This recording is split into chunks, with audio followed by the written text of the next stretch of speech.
excited about? Probably the feature that I do like the most is the ability to capture video from my perspective. So like right now I'm actually taking video of you as you're recording me. So it's kind of like I'm interviewing you at the same time. I can see this as definitely being, as technology miniaturizes and becomes more accepted, something that could say be used in a criminal case. You know, your perspective versus my perspective. What did you see? Well, this is what I'm actually seeing. This is how I'm actually seeing things. Now I'm actually hearing things. I see there's an app out right now called Name Tag, which I could look at you, take a picture of you, and what it'll do is it'll go out to social media websites, scan your picture against other pictures that it finds online, and say, we think that it is this person. You know, and if you think about that, you know, policemen could be able to use this technology and actually have a perpetrator or somebody that they're questioning have no ID, say, well, my name is such and such, and they can go snap a picture and go, well, no, your picture is in the police database, and we think you're this person here, so we're going to take you, you know, for further questioning. I mean, that's the big brother kind of fear about this technology is just what kind of access does it allow, you know, hands-free. I do actually like. I know there's legislation now to try to push people not to wear this while they drive, but I actually have to say my experience with driving, and I have driven with this on, is that the misperception is that the glass sits right at eye level, and in fact it's slightly above my eye level here. So what I'm actually seeing is when I'm driving is I almost have like a heads-up display, so it doesn't sit in my direct vision.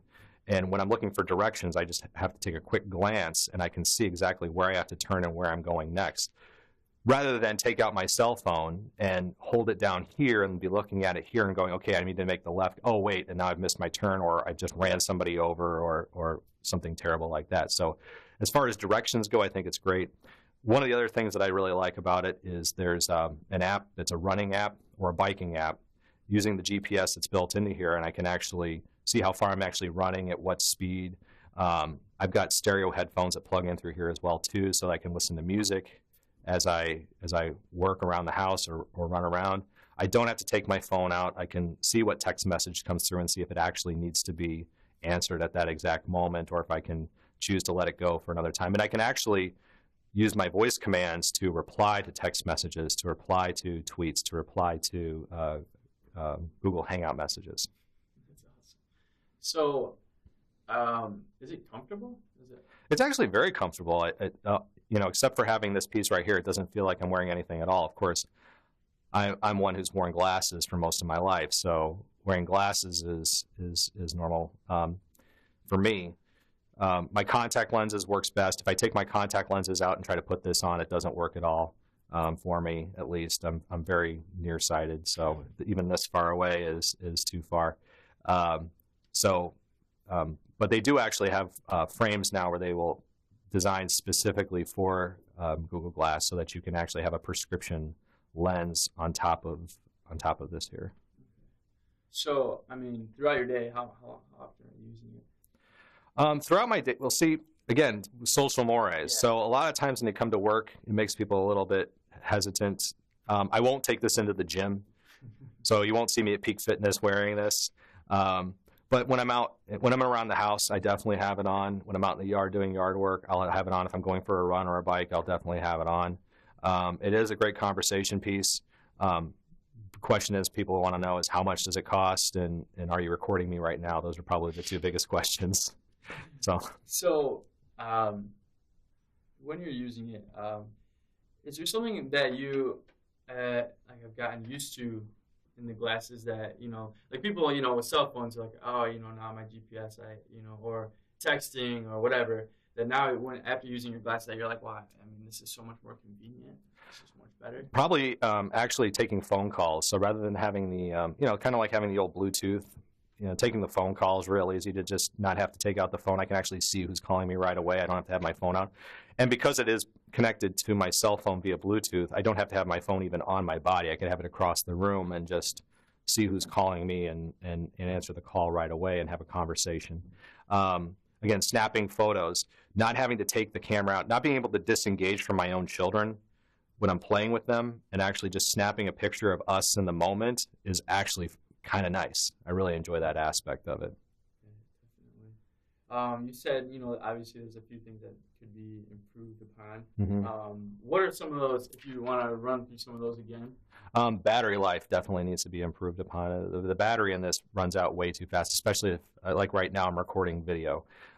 So this is, I'm sure, draining the battery fairly quickly. It isn't meant at this point to be a device that's on all the time, and it isn't on all the time. This device will, most of the time, you can get a full day out of it just from normal text messages coming in, answering phone calls, checking weather. I don't really, you can use it to ask Google questions, but one of the other problems that I have too is it'll keep a timeline of events, and it's very difficult to sometimes scroll through that timeline of events. If I'm looking for music, like say I want to play a certain artist or a certain song, finding a song is okay, but finding an artist, sometimes you have to really have to scroll through playlists, and that can get a little tedious as well too. But there was an update that just came out today for the device, and I haven't gotten it downloaded here yet to my Google Glass, but it is supposed to simplify some of those things like your photos and your videos and contact information. Sure. Um, and so, would you recommend it to people to purchase? At $1,500, probably not going to recommend Google Glass to the regular user for $1,500. I do see this as a first step of this technology. Just like cell phones were very expensive and cost prohibitive and very bulky, I do see this as being a technology that's going to become cheaper, much cheaper, especially in the near future as wearable technologies, as things are miniaturized, become more commonplace. I see this as probably being something that, if people have contact lenses or glasses, may actually be integrated into the frames themselves. So you may see somebody who's wearing glasses, regular street glasses 5 years in the future, but in fact in the frame itself it may have a camera that's embedded in a little earbud that sticks in your ear. With this, I can run a single earbud. I don't even have it in right now, and I can usually hear phone calls pretty well. It does overheat if it is running for a while, so again, the technology is not perfect. This is, as they call us, explorers. And the idea is explorers are trying new things, really getting out there to explore and push the boundaries of what this technology can do. And right now we are doing that. And again, like one of the big drawbacks is the social consciousness, is that we are asking people to feel like, not necessarily that they are, but feel like they're giving up some sort of personal privacy when you're walking around with this on. Yeah. So, what has just been being an explorer? What was that? What has this experience been like? And what does it feel like to be selected to be an explorer, I guess? well, to be selected, the big thing was, can you come up with $1,500 to buy it? But you know what? To have an experience like this, I can't think of any device that, I don't know of anybody who was running around with Apple iPhones before iPhones came out.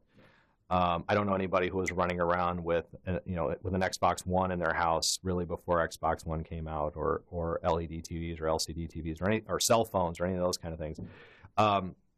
This is Google took a really unique experience in saying, hey, we're going to make the public our beta testers and really see how this plays out in the public sphere. There are lobbyists who are pushing back legal to make these illegal in certain places, and Google is pushing their lobbyists as well too to make this legal in a lot of places. I think the one thing that Google could have done really to help educate lawmakers, because there's a lot of news stories, no offense, there's a lot of news stories that I read that just have a lot of misinformation because these are politicians who say, well, I've never used one before, but we're gonna do this. Google's got the money. They should have sent one to every legislator in the U.S. House of Representatives and the Senate and said, here, try these out and become an educated user. Some may not. Some may give them to their pages or whatever it is to use. But at least it gets. But this is a discussion that does need to happen. Mm-hmm. This is just the first step, but this is a discussion that does need to happen about where's our technology taking us and what's going to be our expectations for privacy in the next 5 to 10 years.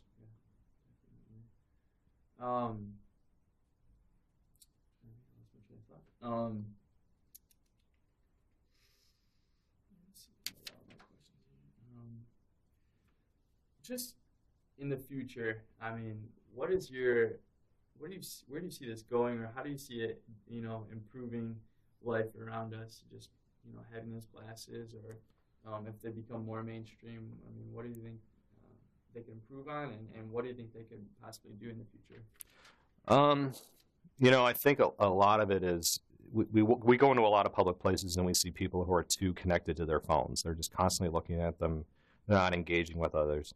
And this may seem like a barrier for people to engage, but in fact, I see it as a way for people to, or excuse me, this is a barrier to engage, but I see this really as a way to keep people engaged, because now you've got, you're taking things out of people's hands and turning their faces down.